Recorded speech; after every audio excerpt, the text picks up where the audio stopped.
There was a time when Martha Reeves could walk onto a stage and instantly make an entire crowd feel alive. The voice behind Dancing in the Street once helped define the sound of the 1960s, a period when Motown music wasn't just entertainment anymore. It became energy, movement, hope. For years, Martha Reeves lived inside non-stop applause, touring schedules, television appearances, and the emotional chaos of global fame. But at 85, her life feels almost unrecognizable compared to the woman people remember from the Motown era. The noise is quieter now, the pace is slower, and the woman who once spent decades performing for the world seems far more focused on protecting something much smaller and more personal: her health, her peace, and the simple comfort of ordinary daily life. Because after surviving fame, pressure, loss, and reinvention, Martha Reeves no longer looks like someone trying to relive the past. She looks like someone finally learning how to live beyond it. But long before the quiet life of today, Martha Reeves first had to survive becoming one of the most recognizable voices of Motown's golden era. The strange part is that Martha Reeves did not enter Motown as a future superstar. She came from a very real version of Detroit, one shaped by working-class life, church culture, large families, and a black community fighting to redefine America during the 1950s and 1960s. Martha was the third child and first daughter in a family of 11 children. Although born in Alabama, she was raised in Detroit after her family moved there when she was still an infant. Music surrounded her almost immediately. Her grandfather, Reverend Elijah Reeves, led Metropolitan Church, while her father played guitar and her mother Ruby loved singing songs by Billie Holiday. Church became one of the most important foundations of Martha Reeves's life. Long before Motown, television fame, or hit records, she was singing gospel music in church choirs and later at Northeastern High School. That gospel background eventually became the emotional core of her voice: powerful, raw, joyful, and deeply human in a way many polished pop singers could never imitate. And strangely enough, someone in her family seemed to sense her future long before fame arrived.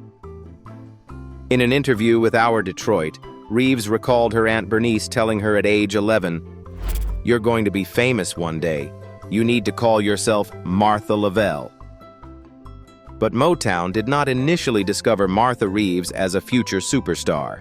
In fact, her breakthrough happened almost accidentally. After performing at Detroit's 20 Grand Club, Martha received a business card from Motown A&R director William "Mickey" Stevenson inviting her to audition. The next morning, she arrived unexpectedly at Motown headquarters. Stevenson asked her to wait, then casually requested that she answer phones temporarily while he handled other work. That temporary moment quietly changed her life. Martha stayed, answered calls, typed contracts, handled office work, even did early A&R tasks around the studio. At first, she was not even getting paid regularly. She simply stayed close to the music, hoping an opportunity would eventually appear. And then, it finally did. When Mary Wells missed a recording session, Martha stepped in to sing "I'll Have to Let Him Go." She brought in her friends from a group called the Delphis, later renamed the Vandellas, a name Martha created herself by combining Van Dyke Street and singer Della Reese. When Berry Gordy heard her voice, he immediately recognized something Motown could not manufacture artificially: authenticity. Before becoming the lead voice of Martha and the Vandellas, Martha even recorded demo tracks and background vocals for artists like Marvin Gaye. But her gospel-rooted energy and emotional delivery eventually became impossible to keep hidden behind other performers, and the timing of her rise mattered enormously. Because 1960s Detroit was changing fast, civil rights protests were reshaping America, and Motown's Hitsville, USA became something larger than a record label. Under Berry Gordy, Motown turned into a dream factory for black artists, a place trying to create what Gordy famously called the sound of young America. Martha and the Vandellas fit that moment perfectly. From the outside, it looked glamorous. But inside Motown, success moved incredibly fast, and almost nobody inside that machine was truly prepared for what fame would eventually cost them. Because once Martha Reeves and the Vandellas started making hits, their lives changed almost overnight. But what made the group special was never just commercial success. They captured the emotional energy of an entire era. Their first major breakthrough came with Heat Wave in 1963. The song exploded to #1 on the R&B charts and reached #4 on the Billboard Hot 100. More importantly, it introduced something audiences instantly recognized as pure Motown energy.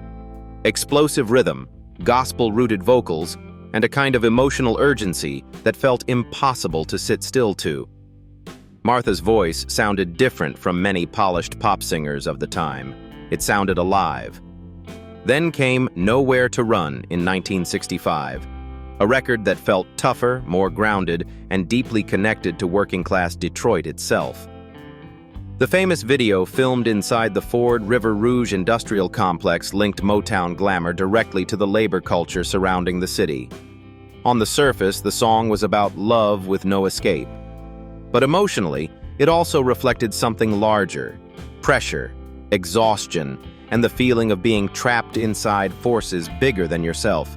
Emotions many Black Americans of the era immediately understood. And then came the song that changed everything permanently: Dancing in the Street. Written by Marvin Gaye, William Mickey Stevenson, and Ivy Jo Hunter, the song originally started as something simple, a joyful invitation to dance during the summer. Ironically, Martha Reeves did not even love the song at first. But once she recorded it, she transformed it completely. Her voice gave the record excitement, urgency, joy, and emotional power all at once. Released during the tense summer of 1964, as racial unrest and civil rights protests spread across America, Dancing in the Street slowly became something much bigger than anyone originally planned. For many listeners, it sounded like movement. Groups connected to the civil rights movement, including figures like H. Rap Brown and even members of the Black Panthers, embraced the song as an unofficial anthem of the era. While the lyrics themselves were never openly political, lines about a brand new beat arriving across cities suddenly carried a different emotional meaning during that moment in American history. Years later, Martha Reeves herself admitted, "It became the anthem of the decade." And suddenly, Martha and the Vandellas were everywhere.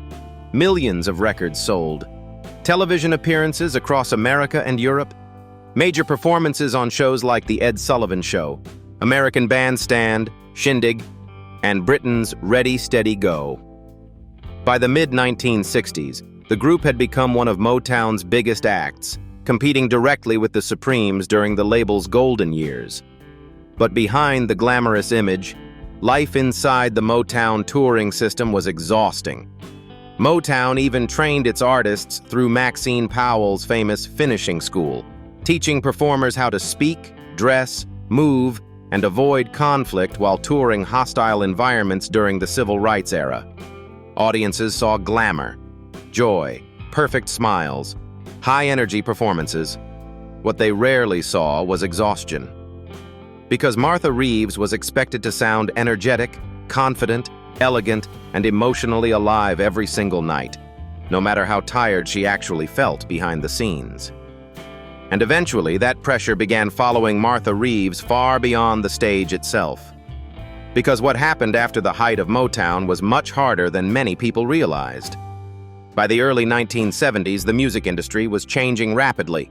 The British invasion had already transformed radio culture, younger audiences were moving toward new sounds, and the golden era that built Motown's original stars slowly began fading. Then came another major shift. In 1972, Motown moved its headquarters from Detroit to Los Angeles, a decision that emotionally disconnected many artists from the city and culture that helped create the label in the first place. Around that same period, Martha Reeves discovered her Motown contract had effectively ended without clear communication. The Vandellas gradually separated after their farewell performances in 1972, and suddenly the woman who once stood at the center of Motown's energy was trying to rebuild her career in a completely different music industry. She attempted solo projects through MCA and later Arista, including a 1974 album produced by Richard Perry. But the success never fully matched the enormous impact of the Motown years, and emotionally, that transition became devastating.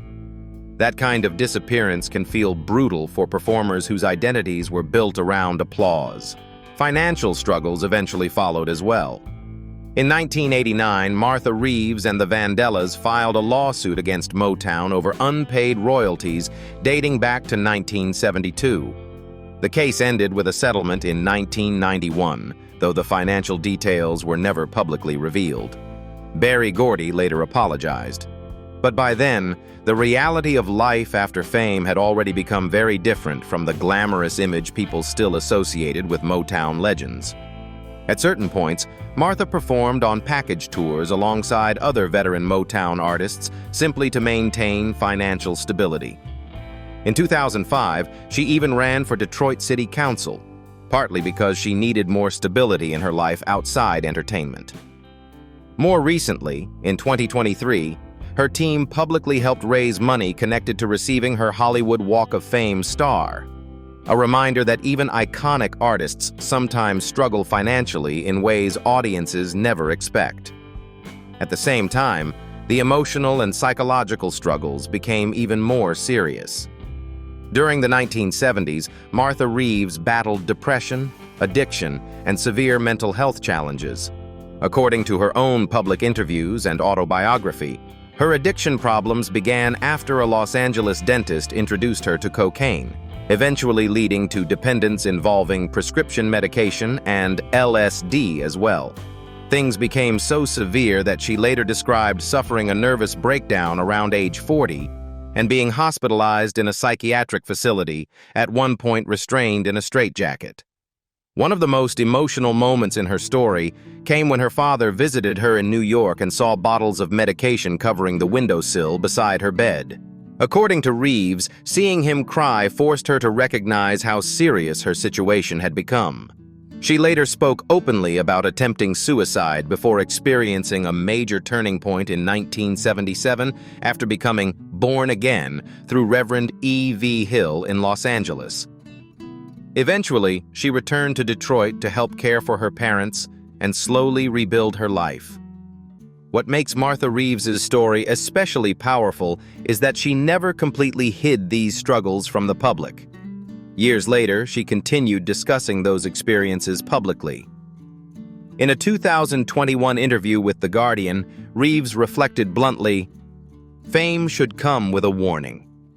And maybe that is the hidden reality behind many legendary careers. When the whole world once danced to your voice, the silence afterward can feel incredibly cruel. Which is partly why the life Martha Reeves lives today feels so meaningful. At 85, her world no longer revolves around charts, sold-out tours, or trying to recreate the energy of Motown's golden era.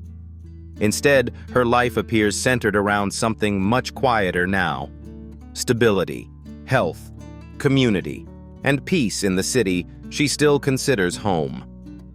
After years spent living between fame, touring, and time in Los Angeles, Martha eventually returned to Detroit to help care for her parents. That decision seems to have reshaped the later part of her life emotionally. Detroit was never simply the city where her career began. It remained the place where she felt most connected to herself outside the music industry. Even today, Reeves continues living within Detroit's 7th Precinct community and remains closely tied to the city's civic and cultural life. Between 2005 and 2009, she even served on the Detroit City Council, something few people would have imagined during the height of her Motown fame. And perhaps that says a lot about the version of life she values now.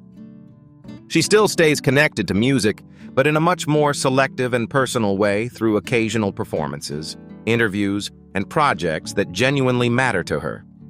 One of the clearest examples came recently with Searching, her first new album in 22 years, released in 2026.